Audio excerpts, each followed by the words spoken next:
against Alex Pereira, which is very impressive because Alex Pereira will be the first person to ever compete for 3 different titles, 3 different weight classes, which is just, it is insane. I mean, the success that this guy's had is phenomenal.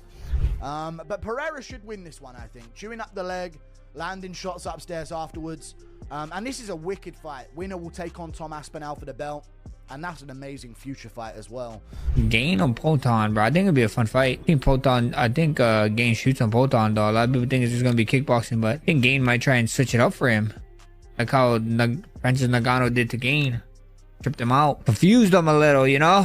Pereira, Gane fight. If obviously Pereira wins, you all good with that? Mate, I'm happy with any of them. There's still a bit of unfinished business there with me and Gane, so if Pereira wins, fight Pereira first, fight Gane next. I'm going to fight the winner of that. Alex Pereira is about to attempt the impossible. He is stepping into the octagon to chase a 3rd world title in a 3rd different weight class. A feat so legendary it sounds like a video game achievement. The combat sports world is reeling because this isn't just another fight. It is a high-stakes gamble at the highest level of the sport. MMA pros are coming out of the woodwork to guarantee that what happens next will change the history books forever. We are witnessing the birth of a triple champion legacy that might never be repeated again in our lifetime. The tension is thick, the stakes are astronomical, and the fallout is going to be massive for everyone involved. They have to make do with what they have. They would have loved to have Jones on there, but I hope Alex wins. That's crazy. Like 3 times, yeah. Gane's no joke, and Gane can dance around him. Gane's slick to knock him out as well. But I think Alex can knock him out too. The announcement of the White House card has sent shockwaves through the heavyweight division, but not everyone is convinced it is the right move. While Poatan prepares to face the elusive Ciryl Gane for the interim belt, the shadow of the undisputed champion looms large. This isn't just about a belt, it is about the UFC trying to save a division that many insiders claim is currently on its arse. With history on the line, the pressure on Pereira to deliver is unlike anything he has faced before. If he wins, he becomes the ultimate unicorn of mixed martial arts, but the path to that glory is blocked by a man who moves like a middleweight in a giant's body. I don't think he gets past Ciryl Gane. I think that weight is real. You know, Ciryl Gane, he's a stick and move guy. Could he 100%. Anybody, in particularly in that division. Okay. But nobody has really finished Ciryl Gane, bro, and his movements is very problematic. I just don't see any wrestling from him, which Pereira could have some. But the Duke and Thump, dude, and I will say this too, Pereira also does get hit Kamaru. Now, can you take a heavyweight's punch? Look at that little highlight that a little practice that they had with that big Cuban. The Cuban was bigger than him, heavier than him. Dude, he was popping off on the dude that got cut by the UFC. You know what I'm saying? What I'm saying is size does matter. Israel Adesanya has seen the power of Alex Pereira up close more than almost anyone on the planet, and his take on this matchup is chilling. The last stylebender is expressing massive confidence that Pereira can overcome the size disadvantage and put Ciryl Gane to sleep. Adesanya points to that signature, world-ending power as the ultimate equalizer that will negate Gane's beautiful, elusive movement. Even though Gane is known for dancing around his opponents and making them look slow, Adesanya believes one clean shot from the Brazilian will end the night. It is a bold guarantee from a man who has felt that left hook himself and knows exactly how it changes a man's life. Listen, it's a fantastic fight. You are right, Henry. Ciryl Gane is no slouch. Like, you're not just finna, and we say that Ciryl Gane made some improvements when he was fighting Tom Aspinall. We saw how that fight was starting to look. I'm not counting anyone out here. I'm not counting Alex Pereira out here because Alex Pereira does have the power to really change things. And listen, he is definitely, your confidence is at his all-time high. Listen, no one can tell you anything about your abilities and what you can or can't do. Because if that was the case, then we felt this way when Alex Pereira said he was wanting to go to light heavyweight. We felt this way. We don't know how he would do. Now he dominated that weight class. So I'm not going to feel that way about him going to heavyweight, especially when that heavyweight division right now is kind of struggling with the depth in the talent that they have. So I think this is a good thing for that heavyweight division to throw Alex Pereira in the mix there. However, not every pro is sold on the Pereira hype train moving up to the land of the giants. Henry Cejudo is sounding the alarm, questioning whether Poatan can actually handle the massive jump in physical size against a true heavyweight like Gane. Triple C explained that Gane's stick and move style is a nightmare for anyone, especially someone who tends to absorb shots to land their own. Cejudo pointed out that very few fighters have ever managed to actually finish Gane, and the size difference alone could become a catastrophic factor. For Cejudo, the danger level for Pereira is at an all-time high because a heavyweight punch is a completely different beast than what he felt at 205. You obviously thought it was going to be Jon Jones, and now Gane's got that fight. Do you feel like he's almost been rewarded a bit for what's happened, or? I mean, who else is going to fight though? The division's on its ass. So there's not many big fights to make, is there? So got to do what they got to do. Right. Just took in the information. Ciryl Gane, Alex Pereira. Obviously, I'm going to fight the winner of that. So just waiting now to be given the green light, the all clear from the doctors to start training properly again. As soon as we can start training properly again, full contact in the gym, we will be getting a fight date booked to fight the winner. So just waiting for the clearance to be medically cleared now, and then we go. So it's a case of you guys contacting the UFC and just giving them... Exactly, as soon as the doctor clears me, we'll let the UFC know, and we'll be looking to book a fight as soon as possible. The technical breakdown of this fight is a chess match between two elite strikers who operate on completely different frequencies. Ciryl Gane is a master of distance, a fighter who uses his footwork to keep his opponents confused and frustrated. But MMA experts are noting that Pereira has a unique ability to cut off the cage and trap even the most mobile targets. The concern for Gane is that he hasn't faced a striker with the sheer technical pedigree and kickboxing accolades that Pereira brings to the table. If Pereira can start chewing up Gane's lead leg early, that famous movement might vanish, leaving the Frenchman a sitting duck for the power shots that are surely coming his way. Ridiculously talented strikers, and of course Pereira fighting for a third belt. That is just insane. And the undisputed heavyweight champion, Tom Aspinall, I gotta say, I really respect his response. He basically came out, he didn't talk shit, he wasn't complaining, he didn't say, oh, why is Ciryl Gane getting rewarded for poking him in the eye and getting to fight at the White House and for an interim belt? He didn't say that at all. He took it all in his stride. He said, well, you know what, to be fair, the heavyweight division, it's kind of lacking right now, or on its arse or something like that. Who else are you going to do? This is the fight that makes sense, and of course he gets to fight the winner. Kamaru Usman is also weighing in, acknowledging that while Gane is no slouch, the momentum behind Alex Pereira is almost impossible to ignore. Usman noted that Pereira's confidence is currently at an all-time high, which makes him a terrifying opponent for anyone. He reminded fans that we all had these same doubts when Alex moved from middleweight to light heavyweight, yet he went up there and dominated the division with ease. Usman sees Pereira's presence as a massive boost for a heavyweight division that is currently struggling with talent depth. To him, throwing a wild card like Potan into the mix is exactly what the fans and the promotion need to spark some real excitement. Alex Pereira will be the first person to ever compete for 3 different titles. 3 different weight classes, which is just, it is insane. I mean, the success that this guy's had is phenomenal. And we're going to talk about this matchup. So Ciryl Gane versus Gane, pardon me. Ciryl Gane versus, oh, I've got to adjust my contact lens because sometimes everything goes a bit blurry and I can't see shit. There we go. Yeah, so Ciryl Gane versus Alex Pereira, 2 great strikers. And I'll say this, it's a better fight than Jon Jones versus Alex Pereira, and I'll explain why, right? Of course, magnitude, star power, legendary names, resumes. Yeah, that's what Jon Jones brings. Also what Alex Pereira brings, to be fair. But I've said this a million times, so this won't be a shock. There would have been a really good chance that Jon Jones would have just taken down Alex Pereira. Pardon me, it's early. While the world watches Pereira and Gane, the man many consider the real king of the heavyweights is sitting in the wings. Tom Aspinall has made it very clear that his entire focus is locked on the winner of this massive showdown. He is not interested in the drama or the politics. He just wants the fight that settles the score once and for all. Aspinall explained that everything now depends on him receiving full medical clearance so he can return to the gym and start the grind of full contact training. Once the doctors give him the green light, he plans to coordinate with the UFC to lock in a date to face whoever leaves the White House card with that interim strap wrapped around their waist. Absolutely amazing. I'm leaning towards Alex Pereira here to get it done against Ciryl Gane. I think he's going to be too much on the front foot, track the cage. I don't think Ciryl Gane's going to be used to a guy with the skill level of Alex Pereira. He's never fought someone with that ability in his life.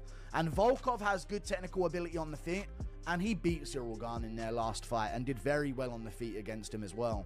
So when he finds someone who can really cut off the cage like Pereira and really punish him, Gane hasn't got the first round finish ability that Aspinall does to make him a threat to a guy like Alex Pereira. He also doesn't really have the offensive wrestling game to make him a threat to a guy like Alex Pereira either. The respect Aspinall is showing in this situation has caught the attention of legends like Michael Bisping. The Count praised Aspinall for how he handled the situation, noting that the undisputed heavyweight champion avoided complaining about being sidelined. Instead of talking trash or claiming he was being disrespected, Aspinall calmly accepted the circumstances and recognized that the division needs big fights to stay relevant. Bisping believes this level of professionalism makes Aspinall even more dangerous because he is focused on the task rather than the noise. It is a rare sight in a sport often dominated by egos and social media rants, and it sets the stage for a massive unification. He could get it done. He has good backwards movement. He floats around well on the back foot. He does it better than Jamal Hill.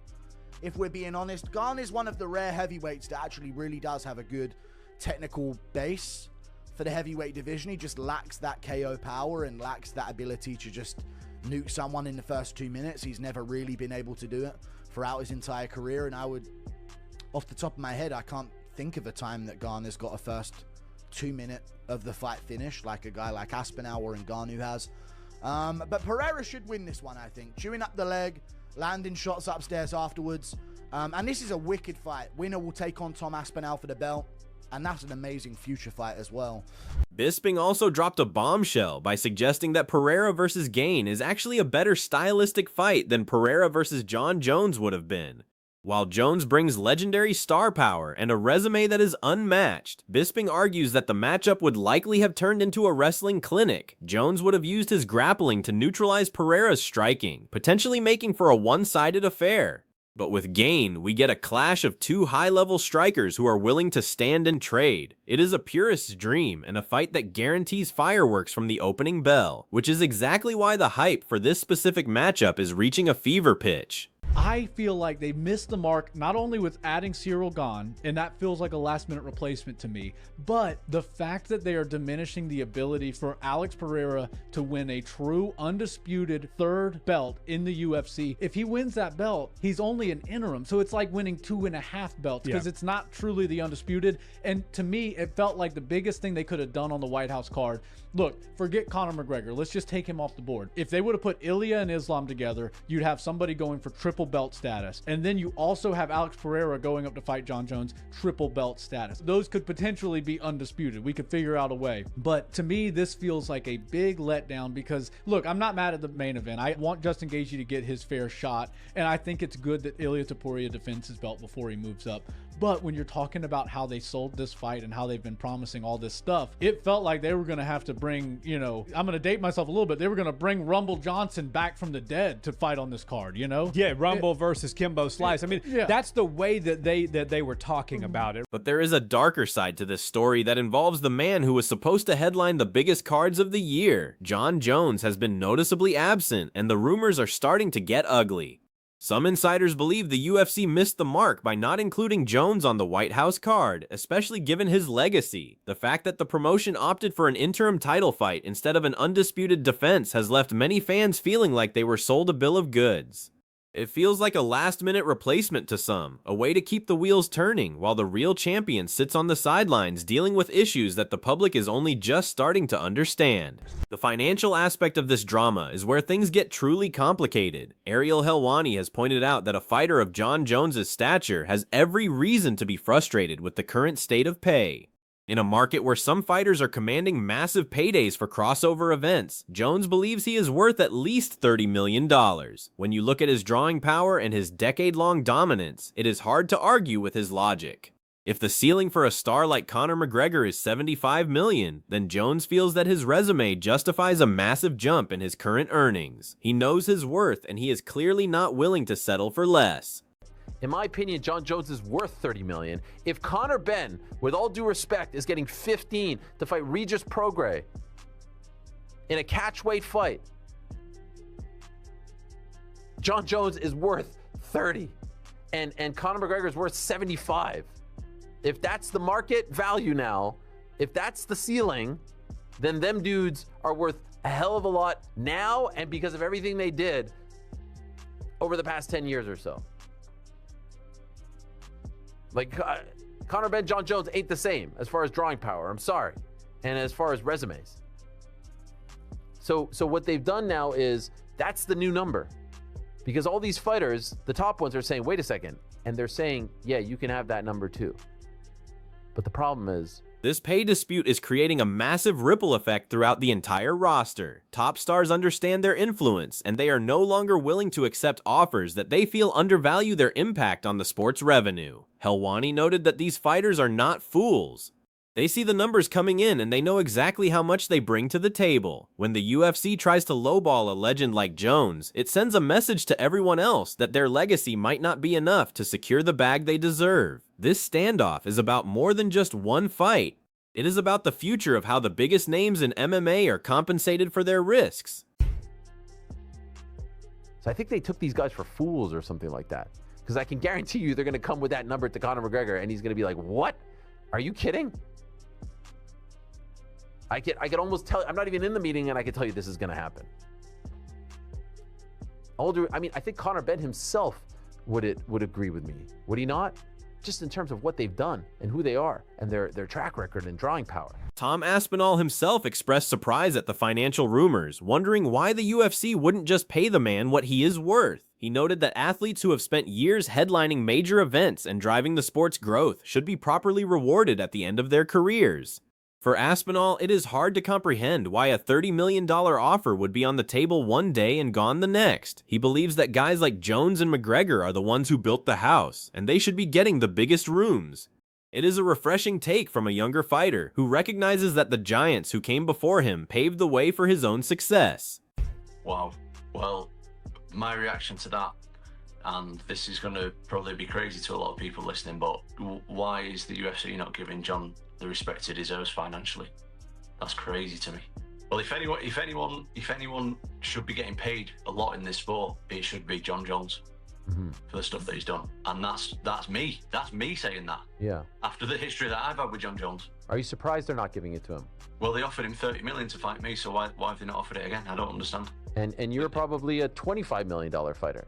I would hope so, but those guys who we're talking about, Conor McGregor and Jon Jones and guys like that, like they bring in the other guy. Those are the guys who brought in the revenue for over 10 years. They need to be getting paid what they deserve, in my opinion. I think the guys need to get their money ready for my fight. If we're talking about 25 million, I think that was my idea. 25 mil. Get it ready. Because I'm ready to get that. While the money talk continues, Chael Sonnen is looking at a much more somber reality regarding Jon Jones. The bad guy pointed out that Jones is dealing with significant physical challenges that most people aren't talking about.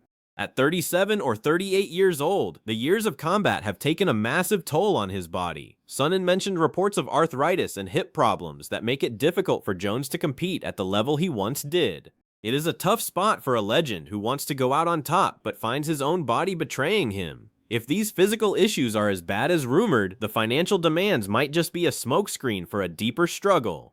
And when you're Jon Jones and you're 37, you're 38 years old, and you're coming out and you're saying, like, I can't do this, and I've got arthritis, and I got these problems in my hips, and it's just a tough spot. And I feel for him. He wanted on the White House card. To our knowledge that we've been given, and I understand that things are kept, but from our knowledge, that was all that he asked for. He did not come in with some $30 million price tag or something ridiculous, and I imagine there was a little bit of a pain in the behind the scenes, but he had still made an ask, and he's doing a number of great things. And a guy that he smoked in 4 minutes got the opportunity. I mean, I could feel for Jon in that spot. Sonnen also highlighted the emotional sting of seeing the White House card move forward without the champion. Imagine being Jon Jones and watching a fighter you dismantled in just 4 minutes get the opportunity to headline a historic event in your place. It is a bitter pill to swallow for someone with such a massive ego and a drive to be the best. Sonnen explained that Jones likely just wanted a spot on that card to cement his legacy, and being denied that opportunity might have been the final straw. It is a complicated situation where pride, health, and money are all colliding at once, leaving the future of the GOAT in total limbo. It's a lot more complicated than you might think. Then are you going to tell me you're not going to put him in the interim? Like, does that sound right to you? Jon Jones fighting for the interim championship. Does that sound right to you? No, I don't think that you'd have done that. And you could have packaged it. You could have sold it so it's an interim title because Tom's out, and then that's good. We've got a guarantee that we got a 2-fight deal, and Jon's guaranteeing us that he's going to go into Tom. I mean, it's one of these tough things. Look, if Jon's demands were not met, and by the way, I don't take a pleasure in this. I got to tell you, I'm not being my usual self. I come to you quite the opposite. But here's the cold hard truth: if Jon Jones's demands are not being met for the biggest fight in history, they're not going to be met for the non-biggest fight in history. The most shocking revelation from Sonnen was his interpretation of these events as a sign that Jon Jones is essentially retired. He argued that if Jones couldn't secure a title fight on what was supposed to be the biggest show in history, he isn't going to get one on a smaller event later. For a fighter of his greatness, this is a tragic way to walk away from the sport. It isn't the grand farewell with a packed arena and a final knockout. It is a quiet fade out into the background while the world moves on to new stars like Pereira and Aspinall. If the evidence holds up, we may have already seen the last of Bones in the cage. If Jon Jones could not get a title fight on the biggest show in history, he's not going to get a title shot on a different show in history. If Jon Jones could not get the main event, he's not going to get it on a different event. And for his greatness, that's tough. I don't think this is the way that he wants to go out. I don't think this is the way that he wants to retire. But there's simply, with the evidence that we have, there's no other way to interpret this than Jon Jones. Despite the drama surrounding Jones, the MMA guru believes the fight between Pereira and Gane is an incredible striking battle that fans should be ecstatic about. He is leaning toward Pereira to get the job done, citing his ability to stay on the front foot and track his opponents against the cage. In his view, Gane has never faced someone with the pure technical skill level of Potin. While Gane has looked good against other heavyweights, those men didn't have the kickboxing mastery that Pereira brings. The guru believes that once the Brazilian starts dictating the pace, Gane will find himself in deep water without any of the tools needed to swim back to safety. Is retired. So that's all we have from today's video, and hopefully you have enjoyed it. Share your thoughts in the comments section. Make sure to subscribe to our channel for more amazing videos. A key factor in this breakdown is Gane's lack of a finishing threat in the early rounds. Unlike someone like Aspinall, who can end a fight in 60 seconds, Gane tends to be a point fighter who builds his lead over time. MMA experts point out that this is a dangerous game to play with Pereira, who only needs one opening to change the entire complexion of the fight. Furthermore, Gane lacks the offensive wrestling game that has traditionally been the blueprint for beating Pereira. Without the threat of a takedown, Pereira is free to unload his entire arsenal of strikes, and that is a terrifying prospect for anyone standing across from him in that octagon. The comparison to the Volkov fight is also making waves in the community. Volkov was able to use his technical ability to stay competitive and even win rounds against Gane on the feet. If a fighter like Volkov can find success, what can a world-class kickboxing champion like Pereira do? The consensus among many pros is that Pereira is simply a more refined version of what Gane tries to be. He has the movement, he has the timing, but most importantly, he has the power that Gane lacks.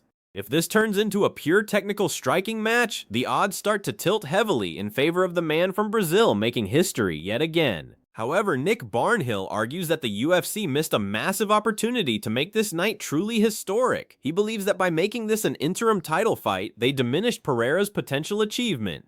Instead of becoming a true undisputed 3-weight champion, he will essentially be holding a 2.5 belt status. Barnhill suggested that the promotion should have gone all out, perhaps matching Topuria against Islam Makhachev or ensuring Jones was on the card. To him, the White House event felt like it was missing that one legendary spark that would have elevated it from a good show to an unforgettable piece of sporting history that people would talk about for decades. The idea of Pereira winning a fake belt is a sticking point for many purists. While the achievement of winning in 3 divisions is still insane, the asterisk of it being an interim title hangs over the conversation. But for Pereira, this might be the only way to force the hand of the division.